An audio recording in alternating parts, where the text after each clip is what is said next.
Ikiwa katika tu pita zangu kwenye mitandao za kijamii nilikutana na video moja ambayo imenigusa zaidi, ambayo ni msanii kutoka Kongo ambaye ako kwenye kambi ya refugee pale Kongo na ni Mtanzania. So kwenye video ile nimeiona pale vipande tofauti ambaye inamuonyesha inspiration yake ya maisha ambayo amekuwa akipitia, ila bado anang'ang'ana na bado yuko pale kwenye camp.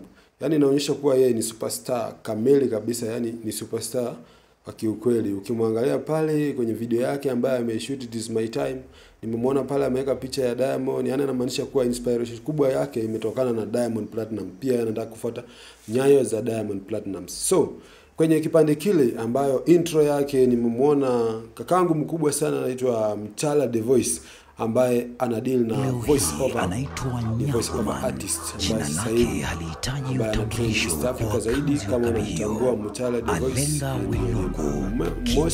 most trending voice over artist East Africa, ambaye deal na kampuni kubwa amewafanyia voice over kulingana na maadverts ambayo amewapea. So kwenye video hiyo msanii huyu anaitwa Nyagoman, msanii ambaye anatokea Kongo.